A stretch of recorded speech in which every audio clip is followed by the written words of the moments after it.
The birth of Jesus brings hope, Hope. Hope. Hope. Hope. Hope. Hope.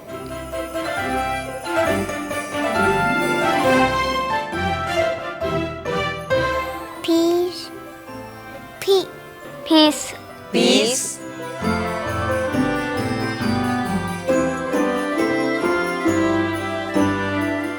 Joy. Joy. Joy. Joy. Joy. Joy. Joy.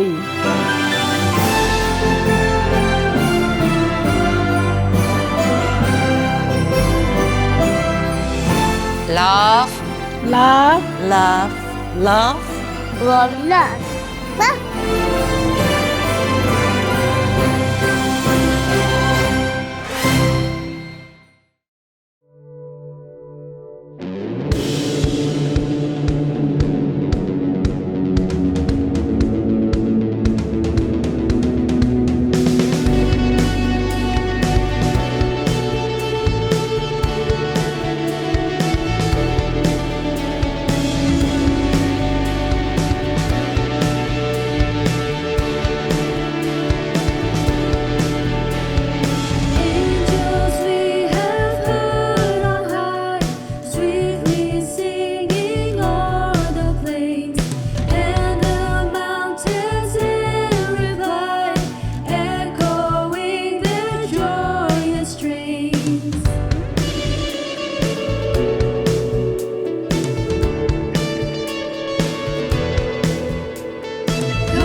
seperti emas kemenyan dan mur, biar hidupku berkenan padamu. Seperti palungan, layakkanlah hatiku menyambutmu Tuhan. Seperti emas kemenyan dan mur, biar hidupku berkenan padamu. Sebab Natal tak akan berarti tanpa kasih-Mu. Lahir di hatiku hanya bersama-Mu, Yesus, ku rasakan selalu. Indahnya Natal di hatiku.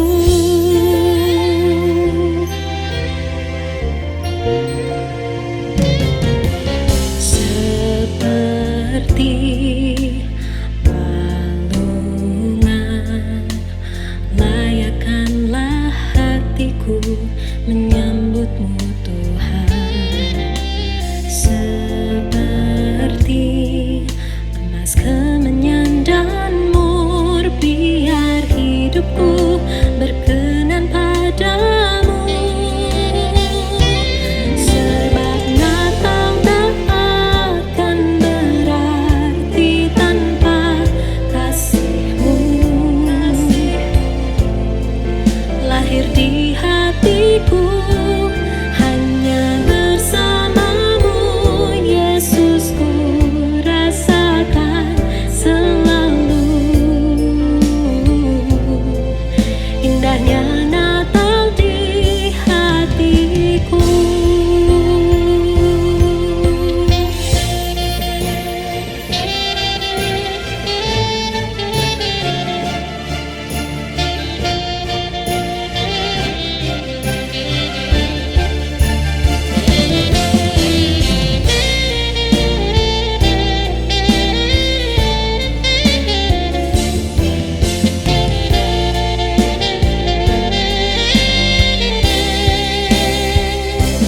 Sebab Natal tak akan berarti tanpa kasih-Mu. Lahir di hatiku hanya bersama-Mu, Yesus, ku rasakan selalu. Indahnya Natal di hatiku. Sebab Natal tak akan berarti tanpa kasih-Mu. Lahir di hatiku hanya bersama-Mu, Yesus, ku rasakan selalu.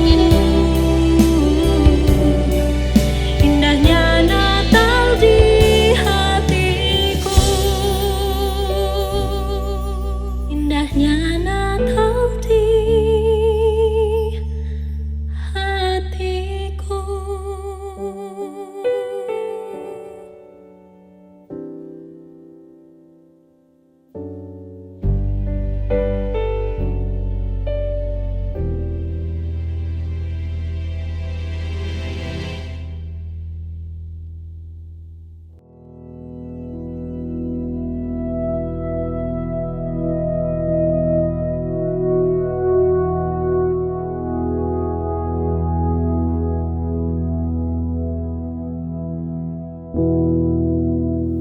Salam Bapak Ibu semua.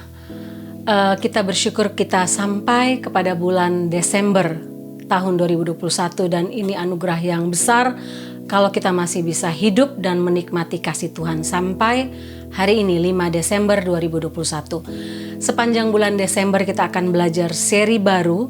Kita akan belajar seri tentang kelahiran Yesus membawa pengharapan, membawa damai, membawa sukacita dan membawa kasih. Hari ini saya mulai dengan seri pertama tentang kelahiran Yesus membawa hope, membawa pengharapan. Mari kita berdoa. Bapa dalam surga, kami bersyukur kalau sampai hari ini kami boleh memperingati waktu-waktu masa-masa penantian Advent ketika kami menanti kelahiran-Mu, bukan lagi sebagai bayi mungil di Bethlehem, di kandang domba, tetapi sebagai Raja di atas segala raja, Hakim di atas segala hakim, yang akan datang menjemput kami, membawa kami ke dalam mansion yang Engkau janjikan. Kami berdoa supaya Engkau memberkati pemberitaan firman Tuhan dari awal hingga akhirnya, dalam nama Tuhan Yesus. Amin.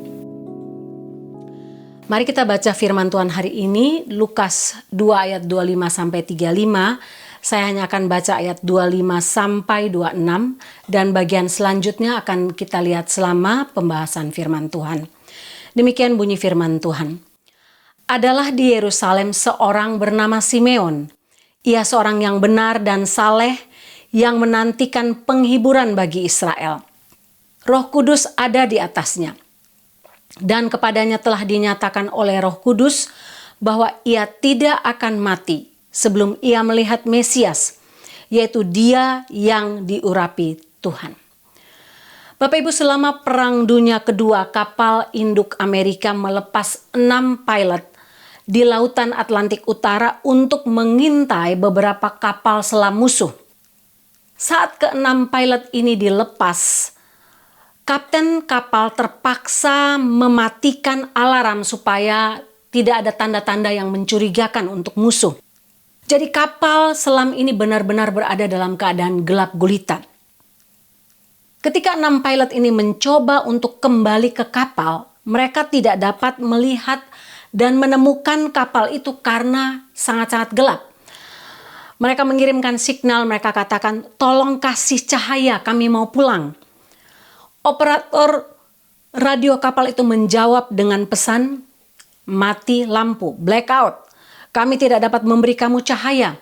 Sehingga 6 pilot ini secara bergantian mengirimkan pesan yang sama. Tapi akhirnya mereka putus asa. Mengapa Bapak Ibu?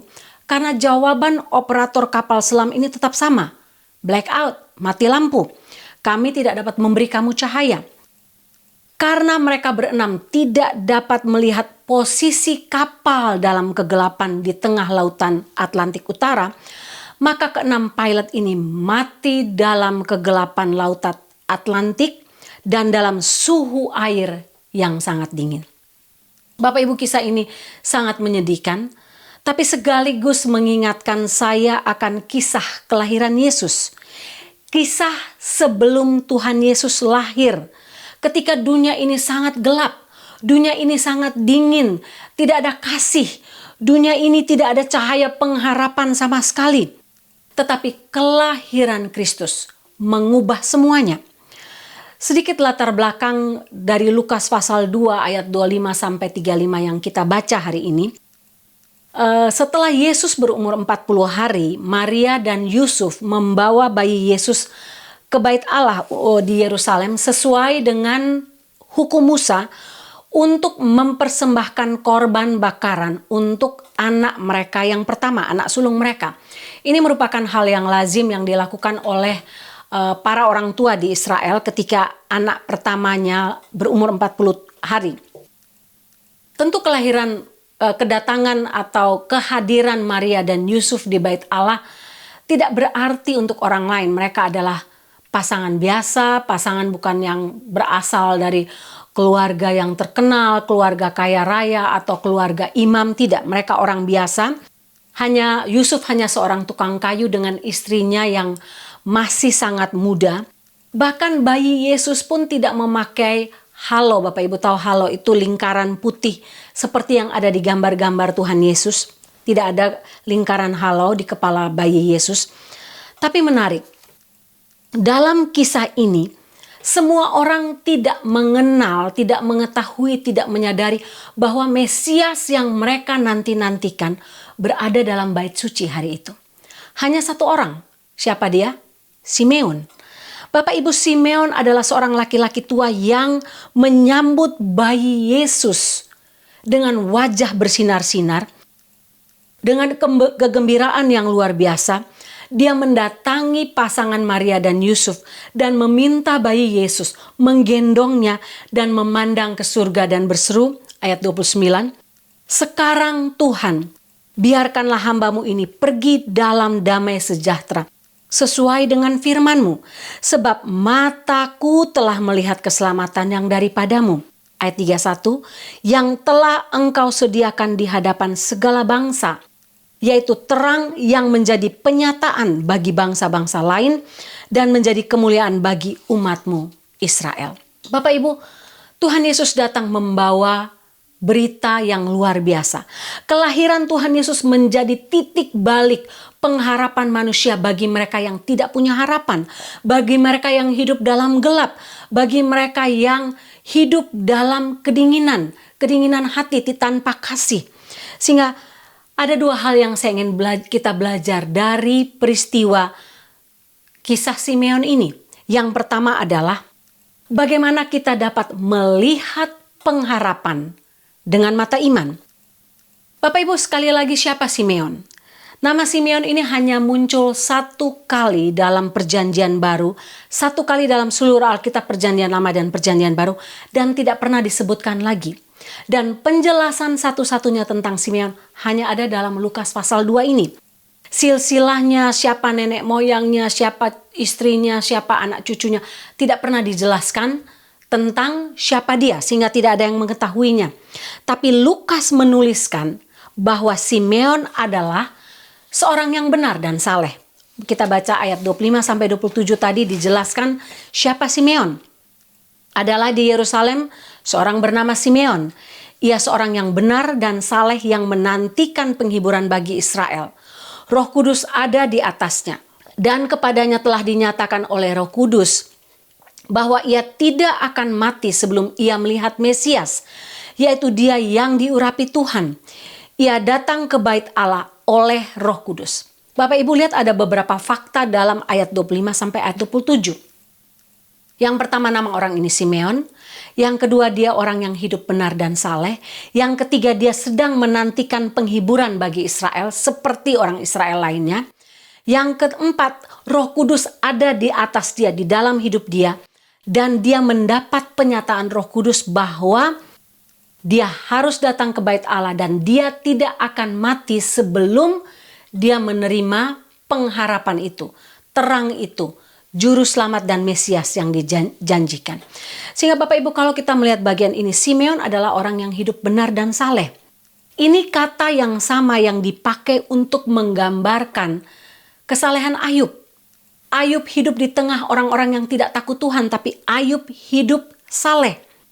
Kesalehan Simeon ini ditunjukkan dengan dia menanti dengan iman. Dia menanti dengan pengharapan, dengan mata iman, dengan kesabaran, dengan pengharapan yang tidak putus berhenti sampai hari tuanya. Menanti datangnya penghiburan bagi Israel.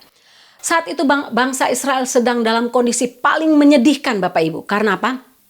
Mereka menjadi bangsa jajahan, bangsa Romawi. Bangsa Romawi yang terkenal sangat galak, sangat jahat, sangat tidak berperi kemanusiaan, sangat kejam. Mereka juga hidup tanpa raja pada waktu itu, tanpa nabi, tanpa kehadiran Roh Allah seperti dulu lagi. Dan kondisi ini membuat bangsa Israel berada dalam keadaan hopeless, berada dalam keadaan putus asa. Tapi tidak demikian dengan Simeon. Dia adalah salah satu orang dari sekian orang mungkin yang hidup pada masa itu, yang hidup dalam iman. Walaupun keadaan Israel sedang gelap dan menyedihkan, Simeon tetap punya harapan. Dia tetap setia menanti Mesias terang dunia itu. Dan Roh Kudus sendiri menyatakan kepada Simeon bahwa dia tidak akan mati sampai matanya sendiri melihat, memegang, dan merasakan, menggendong bayi Yesus, Sang Mesias itu. Itulah sebabnya membuat Simeon hidup dalam pengharapan tanpa lelah.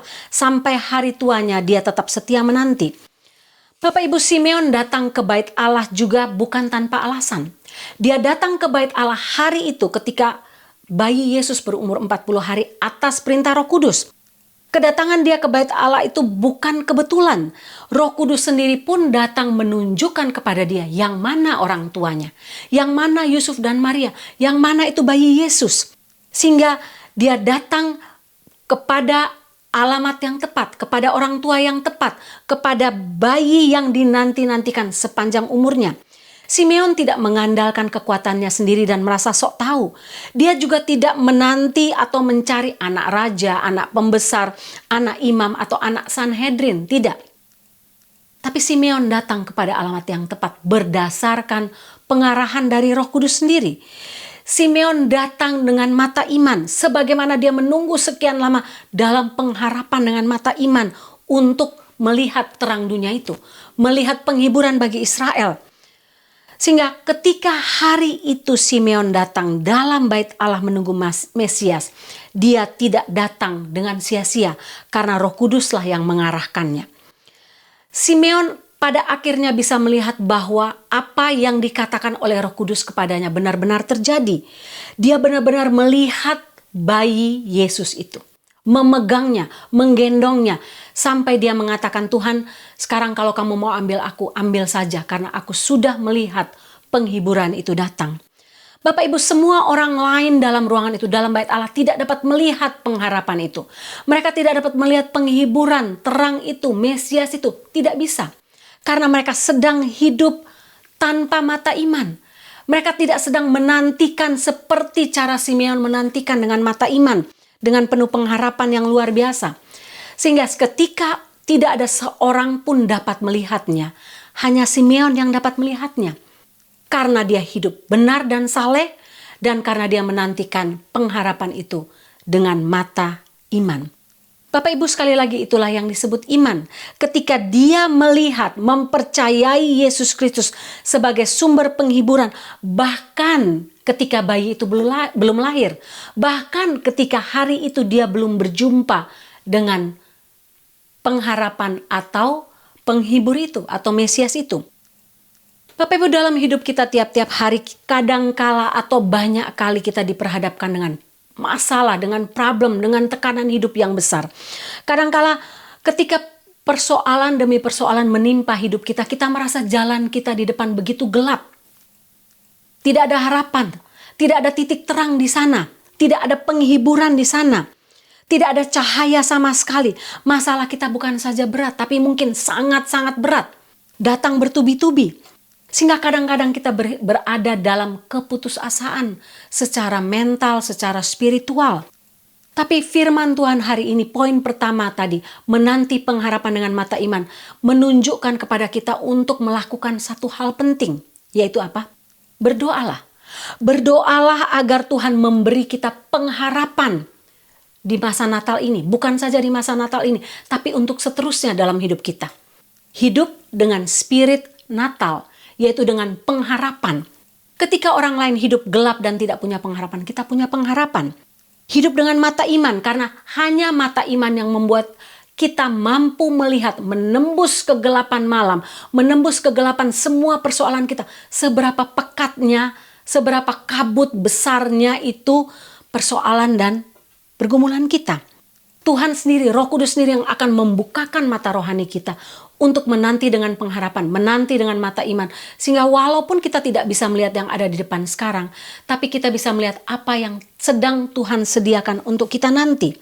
Berdoalah supaya Roh Kudus menolong kita untuk tetap hidup saleh dan benar. Karena kesalehan dan hidup benar menolong kita untuk bisa melihat kebenaran ketika orang lain tertutup mata mereka oleh kabut kejahatan dunia ini. Bapak Ibu, saya percaya ketika kita hidup benar dan saleh, mata iman kita akan mampu melihat jauh ke depan. Walaupun yang di depan sekarang adalah hanyalah kegelapan, masalah, problem, dan beban-beban berat yang ada. Tahun 1952, seorang perenang yang terkenal bernama Florence Chadwick, dia mencoba berenang dari pantai di California, dari Catalina Island ke California Coastline, jaraknya 50 km jauhnya. Berenang jarak jauh ini bukan hal baru untuk Florence, karena dia adalah wanita pertama di dunia yang berenang di Selat Inggris secara bolak-balik. Tapi hari itu ketika dia berenang, hari itu airnya sangat dingin. Bukan sangat dingin saja, tapi kabut sangat tebal sehingga hampir-hampir dia pun tidak dapat melihat perahu penyelamat yang berjalan di sebelah dia. Saking tebalnya kabut.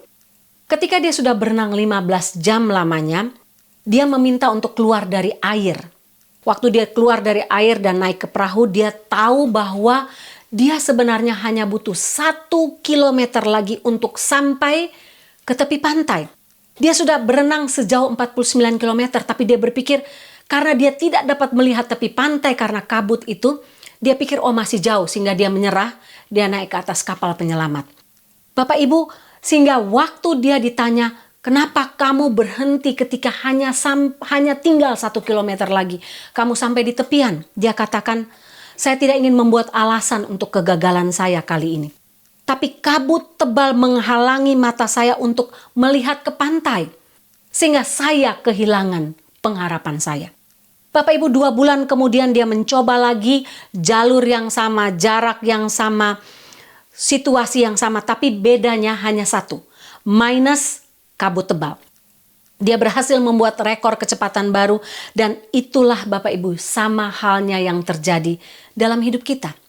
Ketika kita melihat pergumulan-pergumulan kita, beban kita yang berat, dan kita tidak punya mata iman, kita ditutup oleh kabut gelap yang membuat kita tidak mampu untuk melihat pengharapan di depan sana.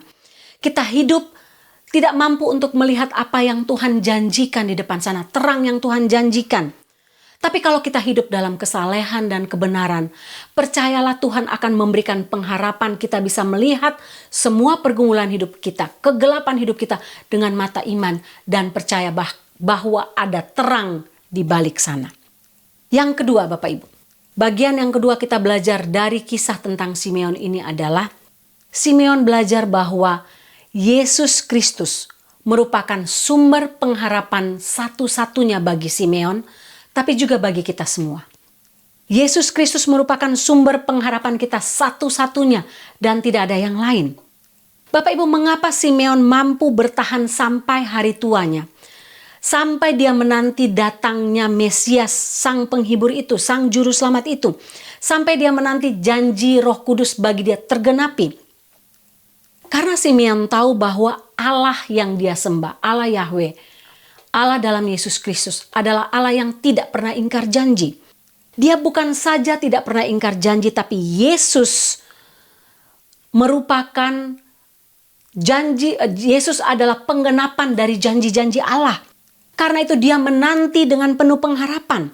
Atau dengan kata lain, Yesus merupakan penggenapan janji Allah dan Allah tidak mungkin ingkar janji. Allah tidak pernah gagal dalam menepati janjinya. Itulah yang menyebabkan Yesus Kristus menjadi satu-satunya sumber pengharapan bagi Simeon dan bagi kita.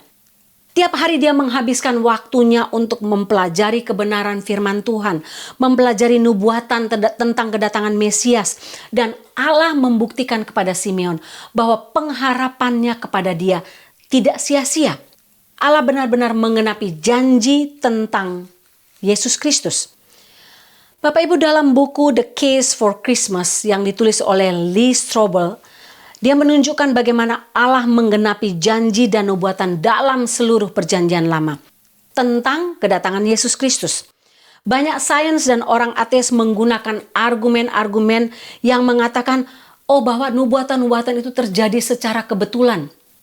Itu kebetulan saja, tidak mungkin bisa terjadi demikian. Demi menyangkal keabsahan janji Allah yang luar biasa. Demi menyangkal bahwa janji Allah itu sah dan bisa digenapi dengan sempurna. Lee Strobel mengatakan bahwa seorang ahli matematika bernama Peter Stoner memperkirakan kemungkinan untuk Yesus bisa menggenapi 48 nubuat tentang kedatangannya. Peluangnya hanya 1:13 triliun. Bapak Ibu bayangkan jumlah yang sangat besar. 1:13 triliun. Peter Stoner menulis hal ini dalam bukunya yang berjudul Science Speaks. Kalau Bapak Ibu baca, buku ini sangat luar biasa. Intinya, buku ini untuk membuktikan bahwa janji Tuhan dapat dipercaya bahkan secara sains, bahkan secara matematika. Ketika Simeon mendengar perintah Roh Kudus untuk dia datang hari itu ke Bait Allah di Yerusalem, dan ketika Roh Kudus sendiri menunjukkan kepada dia yang mana pasangan Yusuf dan Maria, yang mana bayi Yesus, Simeon tahu bahwa kehadiran bayi Yesus menjadi bukti nyata bahwa rencana Allah tidak dapat gagal. Walaupun rencana keajaiban Allah ini dibuat sedemikian rupa oleh Allah sendiri, dan iblis berusaha sedemikian rupa sejak dari awal, sejak dari Kejadian pasal 3 untuk menggagalkan rencana Allah. Rencana Allah tidak bisa digagalkan. Mulai dari membawa hampir semua manusia yang hidup pada masa Nuh hidup dalam kebejatan. Tidak ada seorang pun yang hidup saleh kecuali Nuh dan keluarganya. Sampai akhirnya Allah menghabiskan seluruh isi dunia. Dan yang tinggal hanya Nuh dan keluarganya. Lihat, rencana Allah tidak dapat gagal. Rencana Allah tetap berjalan dengan Nuh dan keluarganya yang meneruskan janji Allah untuk digenapi. Sampai kepada Abraham. Iblis juga berusaha untuk membuat Abraham gagal. Dengan cara apa? Abraham putus asa dalam penantian anak yang dijanjikan, sehingga dia harus mengambil Hagar. Tapi janji Allah juga tidak dapat gagal. Walaupun Abraham gagal.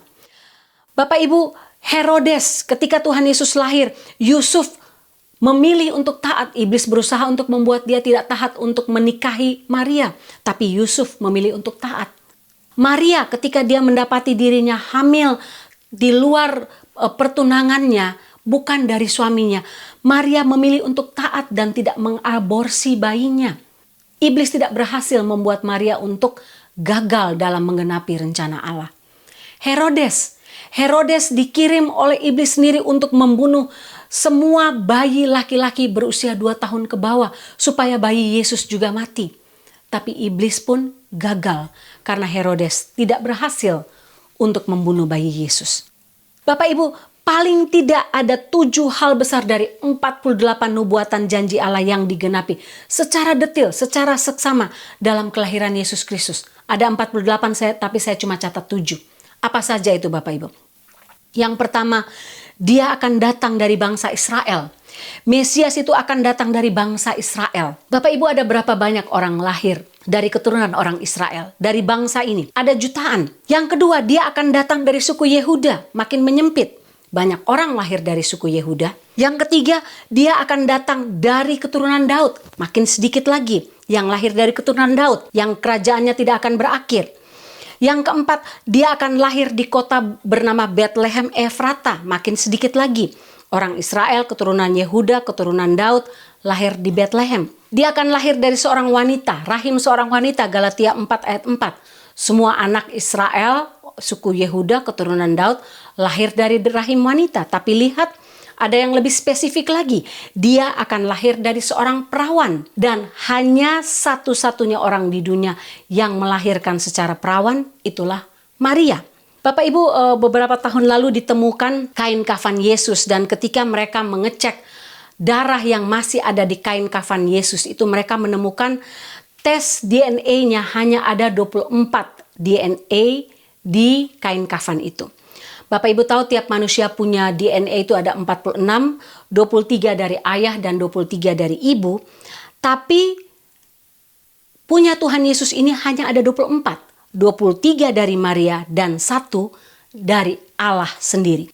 Yang menunjukkan bahwa Maria benar-benar seorang perawan. Yang ketujuh, namanya akan disebut Yesus. Hanya ada 1 orang yang lahir dari bangsa Israel, dari keturunan Yehuda, keturunan Daud, lahir di Bethlehem, dari rahim seorang wanita, dan dari seorang perawan bernama Maria. Dan namanya disebut Yesus. Bapak Ibu, bayangkan rencana Allah tidak bisa gagal, walaupun iblis berusaha membatalkannya, menggagalkannya. Karena itulah Natal bukanlah random, yang event yang random dalam sejarah dunia, bukan kebetulan, bukan kecelakaan. Natal adalah bagian dari rencana awal sejak dari dunia ini diciptakan. Dia disalibkan Dia mati, tapi dia bangkit pada hari ketiga. Sesuai dengan rencana Allah. Iblis pun gagal. Ketika dia berpikir bahwa Yesus mati dan dia berhasil, dia salah besar karena rencana Allah tidak pernah gagal. Seseorang pernah berkata, hidup bersama Kristus adalah hidup dalam harapan tanpa akhir. Dan hidup tanpa Kristus adalah hidup dalam keputusasaan tanpa akhir. Bapak Ibu, jika Yesus Kristus menjadi sumber pengharapan kita satu-satunya, maka tidak peduli berapapun berat beban Bapak Ibu. Berapapun berat masalah yang Bapak Ibu sedang hadapi sekarang. Kita punya harapan kepada sesuatu yang nyata, sesuatu yang tidak pernah ingkar janji, kepada seseorang yang tidak pernah gagal dalam semua rencananya. Apapun, berapapun besar kesulitan dan masalah hidup kita dapat kita tanggung. Jika kita punya pengharapan satu-satunya, kita letakkan bukan pada dunia ini, tapi pada Yesus Kristus. Selama Perang Dunia Kedua, beberapa tahanan Amerika di kamp konsentrasi Jerman diam-diam menerima kabar tentang kemenangan sekutu 3 hari sebelum Jerman mendengarnya. Sebelum Jerman mendengarnya, para tentara ini yang ditahan di kamp konsentrasi Jerman sudah mendengar berita ini. Sehingga selama 3 hari itu Bapak Ibu, keadaan mereka tidak berbeda. Mereka tetap mengalami penderitaan yang sama, kesulitan yang sama, masalah yang sama, mereka disiksa seperti hari-hari sebelumnya. Tapi sikap mereka berubah secara drastis. Mengapa Bapak Ibu? Karena berita itu datang menimbulkan gelombang pengharapan yang menyebar di antara para tahanan. Kemenangan dan kebebasan mereka terjamin. Mereka dapat bertahan selama 3 hari terakhir karena mereka memiliki harapan. Sama dengan kita Bapak Ibu. Apa masalah yang terberat untuk Bapak Ibu sekarang? Masalah di kantor kah? Masalah pekerjaan kah? Masalah penyakit yang sulit dan tidak dapat disembuhkan? Ataukah masalah kedukaan karena kita kehilangan orang yang kita kasihi? Atau Bapak Ibu sedang mengalami tekanan yang berat dari suami, istri, dari anak, dari orang tua, dari teman kerja dan sebagainya.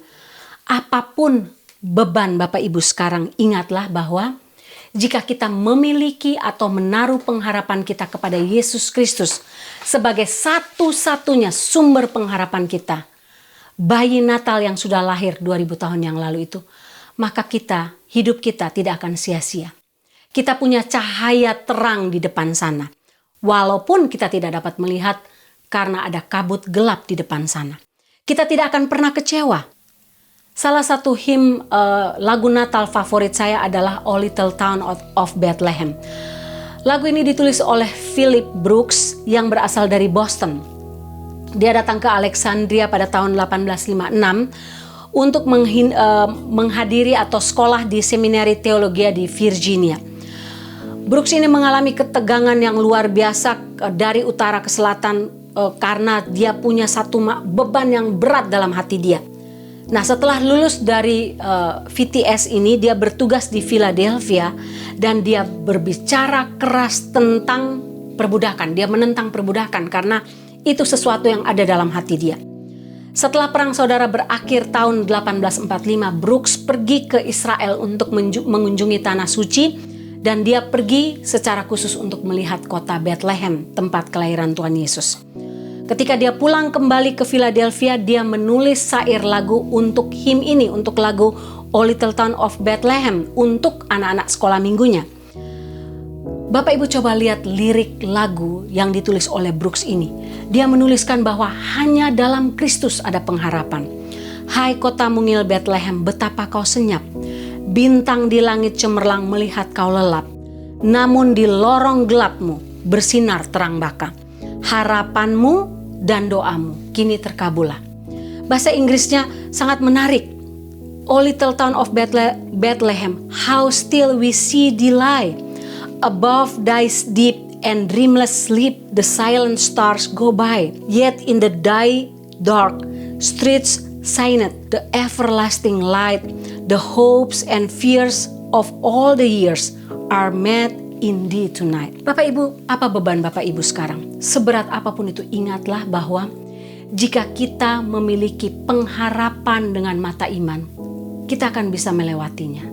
Jika kita memiliki Yesus Kristus sebagai satu-satunya sumber pengharapan kita akan melihat jalan keluar. Kita akan melihat terang. Tetap hidup dengan benar dan saleh seperti yang diteladankan oleh Simeon. Karena hiduplah dengan kebenaran dan kesalehan di tengah-tengah dunia yang jahat ini. Hiduplah dengan benar dan saleh seperti hari ini adalah hari terakhir hidup kita. Tapi tetap hidup dengan pengharapan dengan mata iman. Seolah-olah kita masih hidup 100 tahun lagi. Dunia ini tidak menjanjikan bagi kita pengharapan sejati. Hanya pengharapan yang semu. Sama dengan Simeon, mata iman saya mengarah tiap hari. Menanti dalam pengharapan bahwa bayi Yesus itu akan datang segera. Bukan sebagai bayi lagi. Bukan bagi seseorang yang akan mati di atas kayu salib. Tapi akan datang sebagai raja di atas segala raja. Tuhan di atas segala Tuhan, hakim di atas segala hakim, yang akan membawa orang-orang yang hidup benar dan saleh masuk ke dalam mansion yang sudah disediakannya bagi kita yang percaya.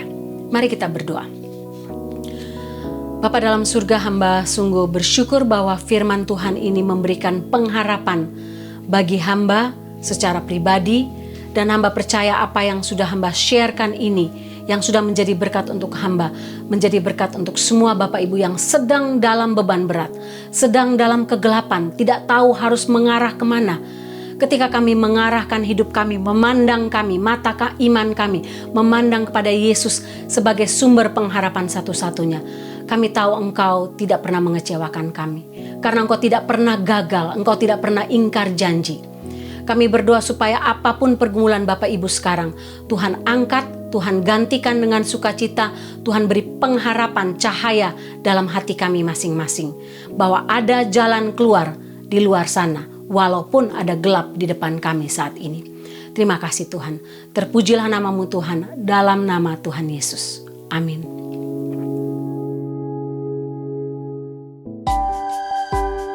Bapak Ibu semua, saya berdoa supaya kebenaran firman Tuhan dan jalannya ibadah hari ini memberkati kita semua.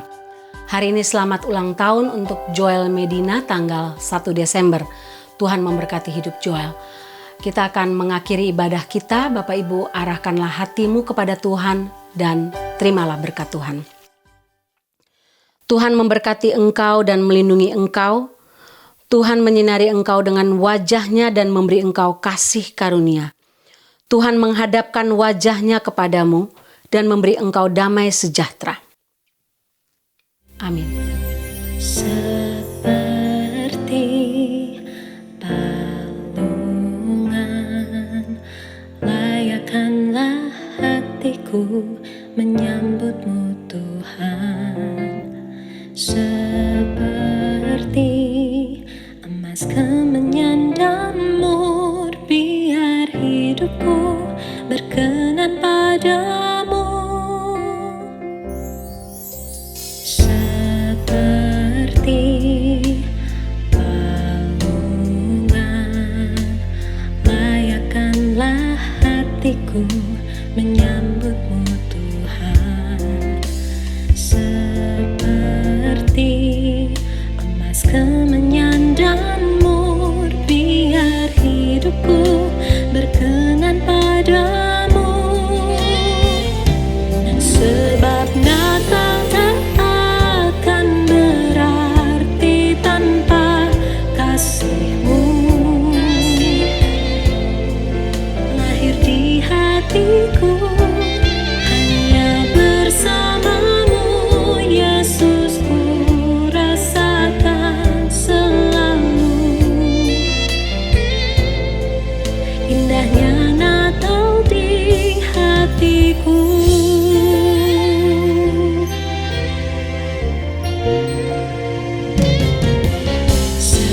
Seperti palungan, layakkanlah hatiku menyambut